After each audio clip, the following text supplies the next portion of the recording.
an article written in Nursing and Critical Care by Chris Reg. Nearly 1,200 patients who were on the transplant list died in 2009 while waiting.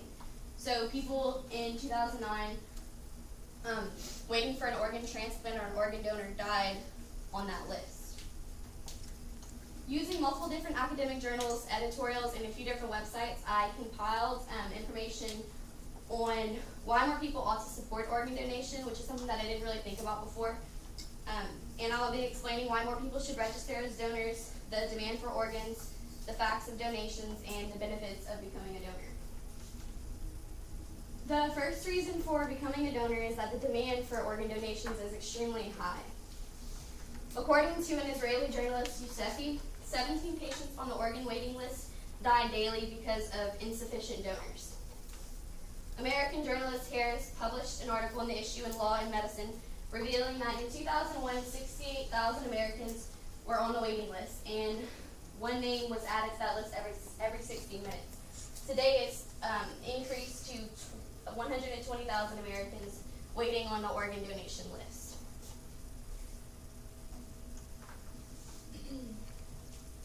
Because so many people need organs, we really do need a lot more people to register as donors. The number of people who actually need organs is often a lot higher than the people that appear on the list, because simply there's just not enough organs to be donated. And the second reason to consider whenever you're deciding if you want to be an organ donor or not is to realize that anybody, really almost anyone, can be a donor. There's not a whole lot of regulations and stuff. All ages can give and receive organs.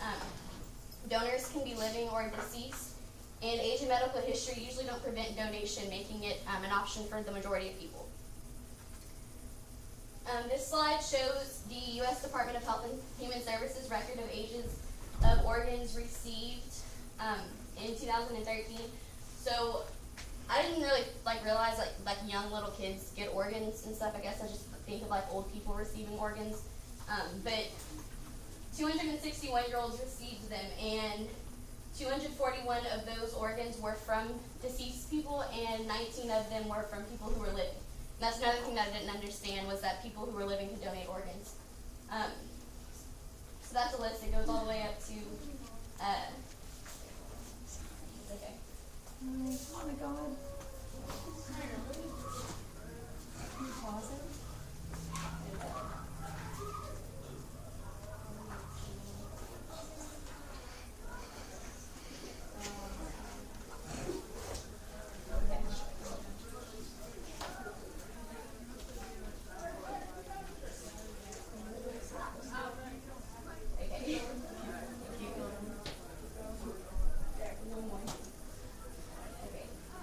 So there are a lot of scary factors that often prevent people from registering to become organ donors. So using the U.S. Department of Health and Human Services, I compiled a list of facts people should know whenever they're considering being a donor. First, people often have this fear that their religion won't support organ donation, but I actually found that most religions do support people registering to be organ donors. Also, the number one priority in organ transplant is to save the receiver's life. People also may fear that if they donate their organs, they are not going to be presentable for their funeral, which would be something that would kind of bug me, but I found that open casket funerals actually are an option for the majority of people who become organ donors. Organ donation is also made cost-free. Every state allows for citizens to register to become an organ donor. And the federal law prohibits the selling and buying of organs, and this is kind of to not make it like a market type thing. They want people who need the organs the most to get them, and to not be based on your financial stability or status. And that brings us to my last fact, that a recipient's financial or celebrity status doesn't place him or her higher on the list. So it really is based on the medical need for the organ. And the last thing people should consider is the benefits that donating can have. The New York Organ Donor Network provides a list of benefits.